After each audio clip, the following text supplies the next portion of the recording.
Mātes pieredze ir pretruna un spriedzes pilns piedzīvojums. Mātes pieredze ir pretruna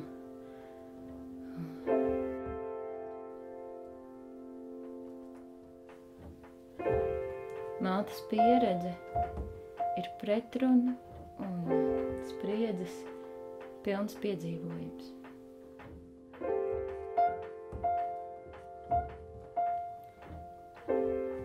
Es nebiju domājis, ka bērnu radīšana nav nemaz tik vienkārša.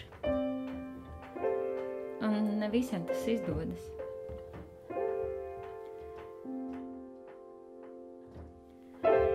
Es arī nezināju to, ka katrai otrajai sievietei ir bijis spontānais aborts. Par to klusē. Mātēm ir kaut kāda nenormāla apmātība ar dzemdību stāstiem. Nu, kā tev bija?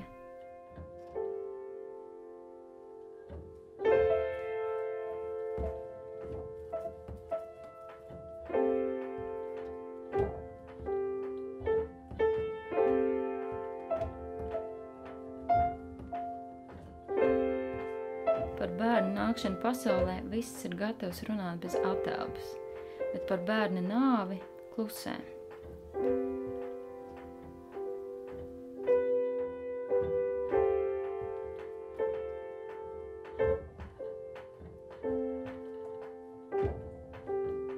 Kad es pazaudēju pirmo bērniņu, biju gatava nodoties savas traģēdijas apcerēji. Ginekologs teica, ka nav ko traumatizēt. Vai tad neesmu daļa no dabas?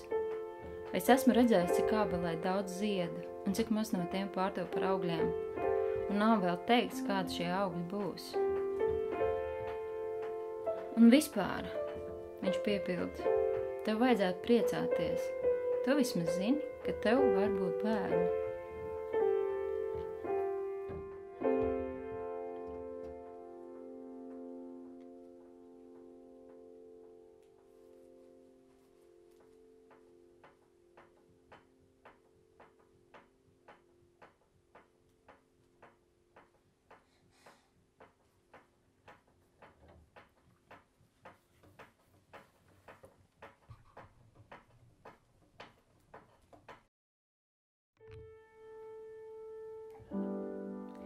Kad iztēlojos sevi kā mammu, es biju pieņēmusi, ka atradīšu ceļu, kā tik galā ar to sociālo problēmu, par kuru visbiežāk runā.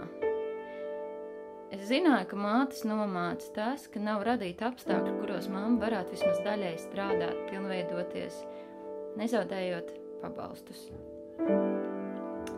Rezultātā mātei vairākus gadus nav iespēja pievērsties sev un savām interesēm.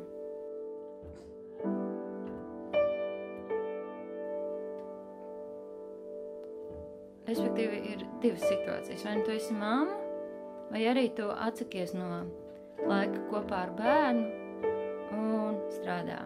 Bet kaut kā tās abas puses, ka tu varētu gan strādāt, vismaz uz pusslodzi un būt ar bērnu, tādas netiek apskatītas. Savukārt es, turpinot ticēt tam, ka mana dzīve un māksla nav nodalāmas un tikai vienu otru papildina, es pieņēmu kā faktu, ka man tā nebūs problēma. Bet ir viena lieta, par kuru klusē.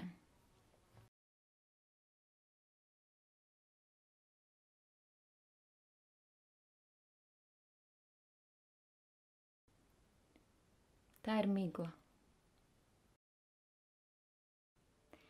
Man nav ne jausmas, vai visas sievietes to pieredz vienādi, vai vispār visas to pieredz. Pēc bērna nākšanas pasaulē, tu vienkārši uz kādu periodu kļūsti reāli tups. Ja arī gribētu kaut ko darīt, prāts it kā atrodas miglā, kurā grūti sataustīt kādu sakarīgu domu. Kanāls strādā tikai vienā virzienā – bērns.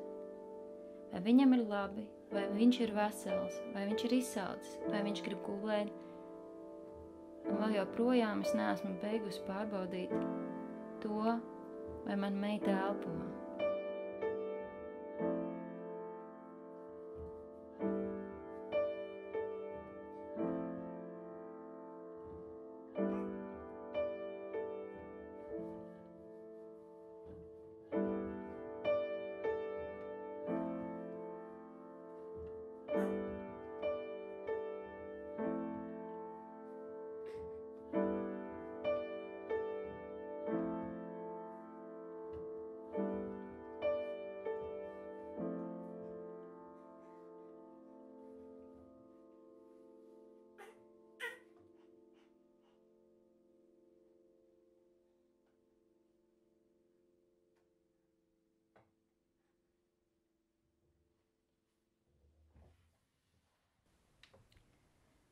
Mātes pieredze ir veiksmes, sakritību, ticības, izvēļu, iespēju un dzīves apstākļu rezultāts.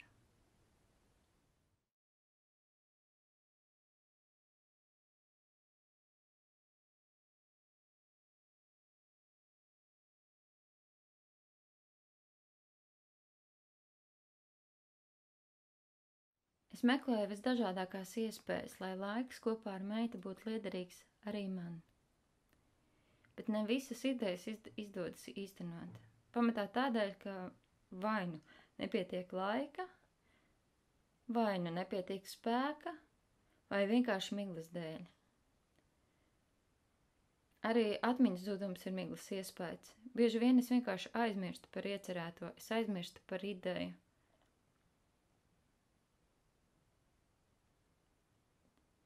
Arī tas, kā šī filma top, ir traģikomiski, jo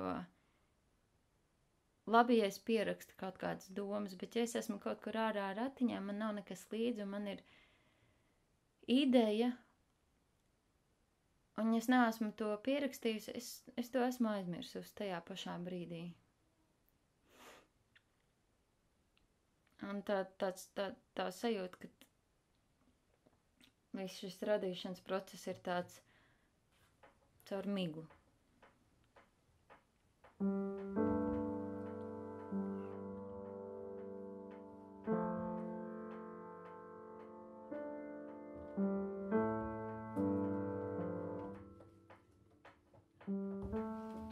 Ap 3. meitas dzīves mēnesi es sāku kļūt ļoti nomākta, jo jutos, ka esmu strupceļā. No vienas puses vīrs būtu gatavs man dot brīvu laiku, ej, dari, bet psiholoģiski es vienkārši nespēju. Nevarēju atstāt bērnu mirkli. Bija situācija, kad vīrs nopirka biļeti uz Nēla Janga koncertu Berlīnē. Tas man prasīja 24 stundas būt prom. Es iepriekšējā vakarā raudāju, teicu, nevaru braukt. Varēja pat pats Deivids Bovijs augšām celties. Man bija vienalga. Es skaidri sajūtu, ka esmu atkarīga no meitas un doma vien, ka varētu kaut vai 2 stundas būt nošķirta no viņas. Tas viss man padarīja traku. Tajā pašā laikā es juku prātā no nespējas realizēt savus plānus, kaut vai elementāri pabeigt skolas semestri. Kad meitai ir slikti, es jūtos slikti. Kad viņai kļūst labi, man ir labi. Kad viņai ir konstanti labi, es sāku domāt par sevi un sāku justies nomākt par savu dzīvi un to, kas ir liekts, līdz brīdim, kad meita jūtas slikti. Tajā brīdī esmu gatava atteikties no visa, vispārējais kļūst mazsvarīgs. Esmu gatava būt viņai blakus ik mirkli, tikai lai viņai ir atkal labi, un tad arī man būs labi. Un tā viss rit no gala.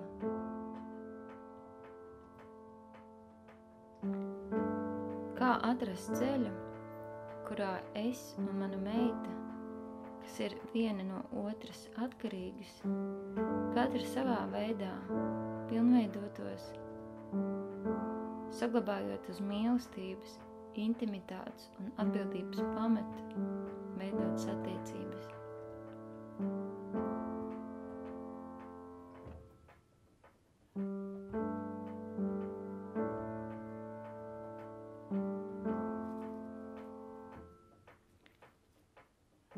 Kā atrast veidu, lai šīs abas puses, es un māte,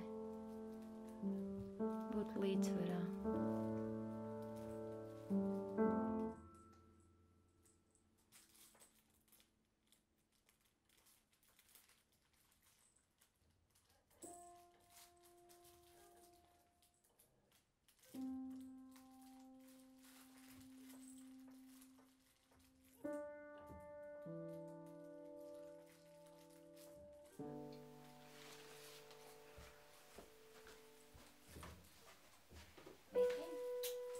Marta?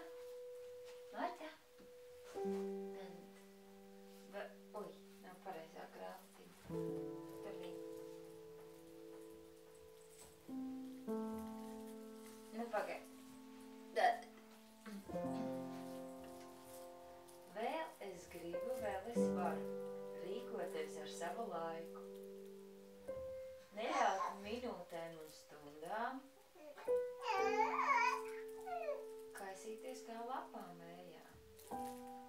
agrāk piecelties no rīta, ašāk paveikt mājas soli, līdzēt cilvēkam sev blakus, pacelt nastu priekšā likt to, šķēršļu vārēt, gaitu ejot. Priecēt skumjo, dzirdēt vārgo, pacelt blakus pakritušo.